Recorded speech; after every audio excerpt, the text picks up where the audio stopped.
You guys can hear me, no? Yes. Very august, elegant gathering. Last time we were like quite a bunch of people. My last experience, I really So last time I sang, for those of you who saw me. This time, I just want to tell a story about storytelling because I have a background of psychology. For those who are seeing me for the first time, I have a background in psychology and counseling and the whole jing bang of mental health. And then I moved towards artistry and being a creative. And so I guess this moment is birthed out of that confluence marriage. Whether we perform in front of anyone else or not, whether we share our stories with anyone else or not, constantly we are telling stories to ourselves. And a very small example of that is, so I was coming, there's by the way a huge, no kids here, no? So a huge ass jam on the way. And so this dress that I was wearing, it's quite long now, but I came in on a two-wheeler, so it's like sliding up, and I'm wearing like a cycling shorts under it. But still, there are people, in traffic, you move and then you stop. So it was going up, and I could see people looking at me, my legs actually, and I acknowledged the discomfort that I felt in the process, but I was like, it's okay, I'm safe. What they think of me is not a measure of who I am. And I have taken a long time to get here, realizing that whether we are professionally artists or not, we are all creators and we are always constantly creating our reality. Now this trickles down into our relationships with others, our relationship with ourselves, how we just live our life on a day-to-day basis.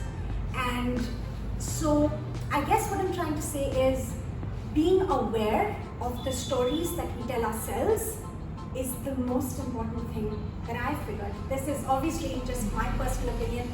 I'm not imposing this on anyone, which brings me to the point of being authentic. What is that even? Like there is spirituality is trending these days, lucky me, but being authentic is trending, having a positive mindset is trending. But I also realized that pushing myself to feel positive when I'm actually not, I'm doing myself far more harm than otherwise. If I'm feeling shitty, it's so much better to say, it's a shitty day, Today morning I woke up, and because I've been on this, self-awareness journey for a while now. So there are days when I wake up and I'm like, oh, it's one of those days wherein I realize that I'm in a shitty place, but the more I try to move out of it, the farther it's like a what is it called? Quicksand. The further you get stuck, the more you try to push away and avoid things. So I realized that telling the story that I'm telling myself on an everyday basis, I get to choose how I tell it every day. And it's not that one fine day, if I say, okay, I'm going to, all these manifestation videos, and that's an entire industry. And I'm not saying that it doesn't work. I'm sure it works for a lot of people, but this is what I realized is a practical way to apply it into my life. This is what worked for me, is to firstly acknowledge what I'm feeling, and this is nothing to do with anyone else, even your closest loved ones.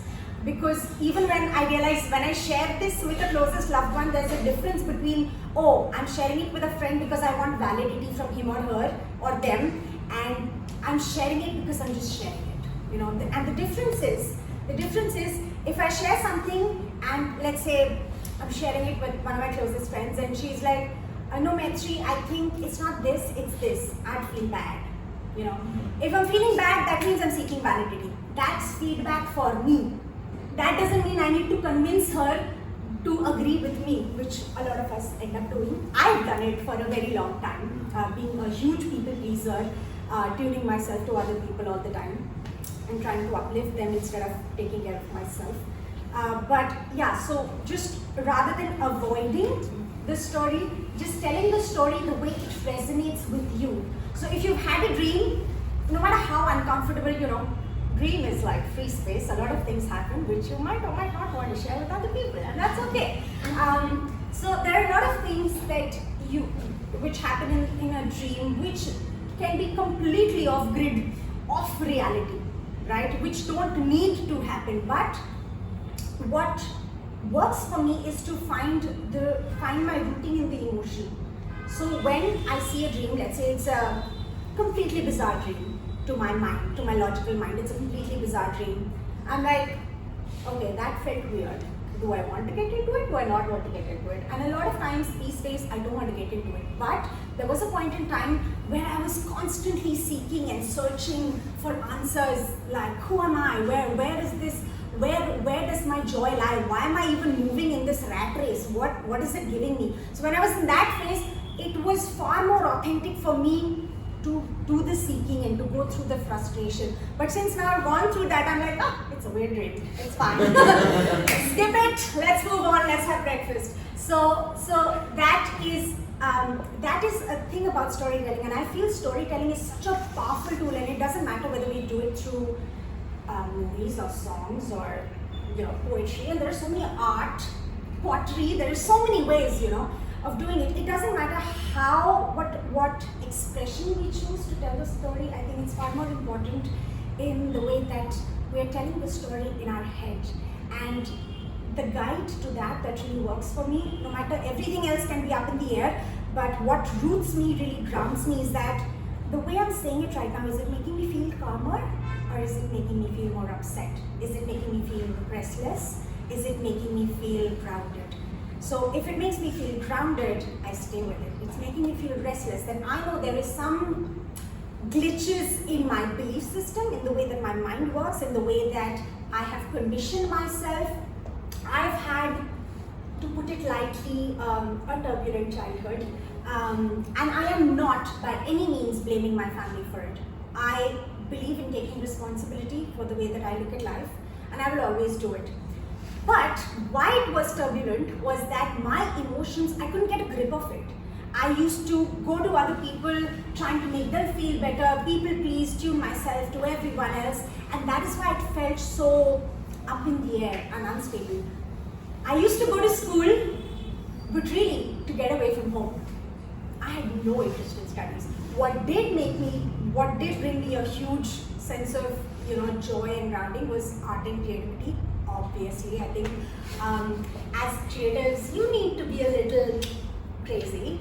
It's what makes you good at what you do, because we are open. We are open to forms of reality which others probably cannot see from where they are. When you are in that grind mindset, I have to get here at this time in this way, and this is by this age. I'm 35 right now. Okay, I'm not married. It's not that I'm not interested in marriage. I really deeply respect the institution of marriage, but just because I'm 35 and I'm supposed to be married, I will not get married, because I know marriage is just like one ceremony. लोगों की responsibility तो खत्म होगी, निभाना तो मुझे है ना. And I don't want to, I'm a person who's a very deliberate person. I want to enjoy my journeys, because I've realized after a PhD,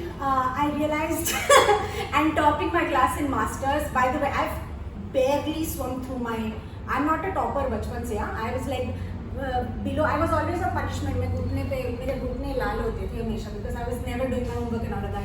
But after that, I got into that grind mindset. I was like, I have to show myself and my family, falana. I taught my masters, and I was like, really, that's it? क्या था ये? कुछ नहीं feel हुआ. Then I got my first international research paper publication. After 9 or 10 rejections in India, some gracious lady in UK chose to publish my paper, and I'm like, my teacher and my supervisor and he's like, oh my God, Maitri, you're the first student, falana. And I didn't pay them to do that, but that's also a thing. You can pay them to get published. I didn't do that. And I was like, I know I'm supposed to feel good, but why am I not feeling anything?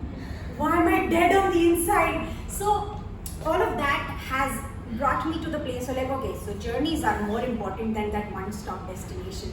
And after I realized that, I moved into creativity, and now I every week do things that scare me. Last time I did the spotlight, I sang We Will Rock You, which is not really my genre. I sang a rock song